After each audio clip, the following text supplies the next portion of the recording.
Imagine spending weeks putting your heart into a gift for the person you love most in the world. Every detail thought out, every photo chosen carefully, every memory brought back to life on glossy pages that told the story of your shared journey. Now imagine handing that gift to your husband, hoping for tears of joy or even just a small smile of appreciation, only to watch him laugh in your face. Not a laugh of joy.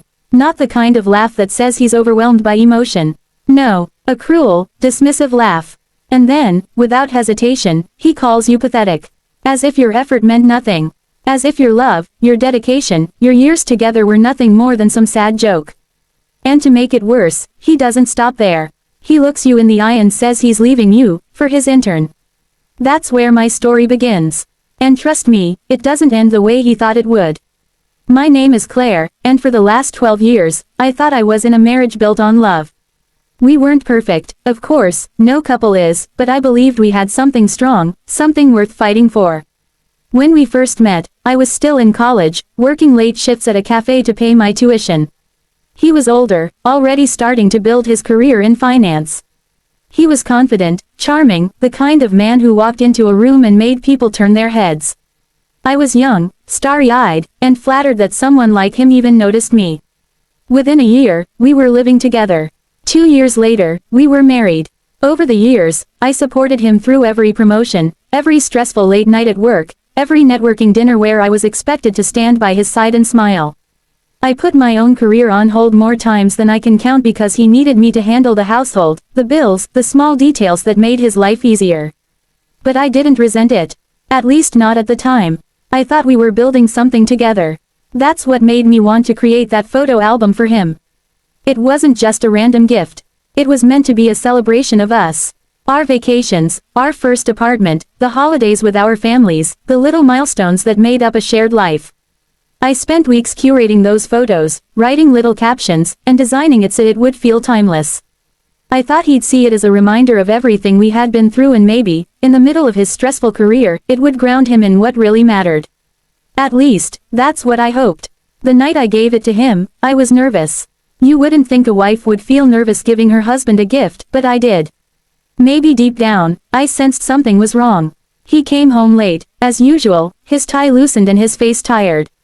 I had set the table for dinner, his favorite meal, and I had the album wrapped neatly in tissue paper, waiting. When I handed it to him, I watched his expression closely. At first, there was curiosity, then confusion as he unwrapped it, and finally, that laugh. That horrible, cutting laugh. Pathetic, he said, flipping through a couple of pages without even looking at the photos properly. Do you really think I care about this? Claire, this is embarrassing. I can't believe you wasted your time on this. My throat tightened, my stomach twisted, and for a moment, I couldn't breathe. He wasn't just dismissing a gift. He was dismissing me. Everything I thought we were, everything I thought I meant to him, brushed off like nothing. And then he delivered the final blow. I should probably tell you, he said, his voice dripping with mockery, I'm leaving. There's someone else. My intern, actually. She's young, exciting, and she doesn't bore me with this sentimental nonsense. I felt the world tilt beneath me. My husband of 12 years, the man I had built my life around, was not only leaving me but leaving me for a woman barely out of college. And he thought it was funny. He thought humiliating me was something worth laughing about. But here's the thing, while my heart cracked, something else inside me hardened. He thought he had the upper hand, but he underestimated me. I didn't fight him. I didn't beg him to stay. I didn't cry, not in front of him, anyway. Instead, I smiled. I reached out, took the album back from his hands, and said quietly, if you don't want it, I'll hold on to it. He smirked, thinking he'd broken me.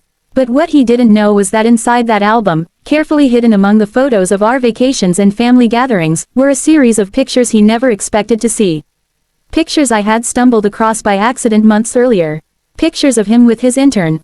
Hand on her waist, kissing her outside his office. Hotel room selfies that made me want to vomit. At first, I hadn't known what to do with them. I thought about confronting him, but something told me to wait. So I waited, and then, when the idea for the album came to me, I knew exactly what to do. The first half of the album was our love story. But starting halfway through, the photos shifted. Without any warning, they turned into a timeline of his betrayal. I had ordered the prints directly from his phone, which I'd backed up when he carelessly left it connected to our home computer. Every photo, every incriminating detail, was laid out in chronological order. By the time he had gotten to that part of the book, he would have realized what I knew. But he didn't get that far, because he dismissed it too quickly. He called me pathetic and tossed it aside. That's when I knew his arrogance would be his downfall. I spent the next week preparing. I made copies of the album, 5, to be exact. One went to his boss, an executive who prided himself on the company's reputation and had zero tolerance for scandal. Another went to our, with a letter attached detailing the affair and how it violated company policy.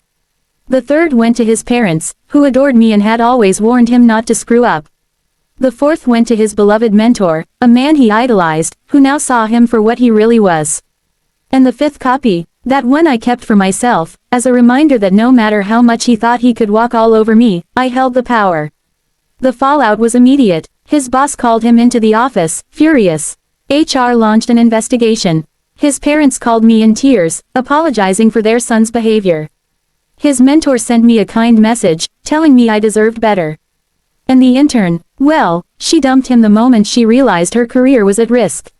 She wasn't in love with him, she was in love with the idea of climbing the ladder, and now that the ladder was being pulled out from under her, she was gone. Within 2 weeks, my husband, soon-to-be ex-husband, was unemployed, humiliated, and very much alone. His reputation in the industry was shattered. Word spread quickly, and no one wanted to hire him. He had gone from being a respected professional to a cautionary tale.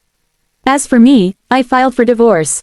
I had already gathered evidence of financial misconduct, little secrets he thought I hadn't noticed, like the joint funds he dipped into to spoil his intern. My lawyer made quick work of it. In the end, I walked away with the house, a significant portion of his savings, and the one thing he could never take back, my dignity. The day we signed the divorce papers, he looked at me with hollow eyes and said, "You ruined me." I leaned forward, smiled the same smile I had given him the night he mocked my gift, and said, "No. You ruined yourself. I just handed you the mirror." For the first time in years, I felt free. Sometimes I think back to that night, to the sound of his cruel laugh echoing in my ears, and I realize it was the best thing that ever happened to me. Because in that moment, I saw him clearly for the first time. I saw the arrogance, the selfishness, the betrayal. And instead of breaking me, it gave me strength.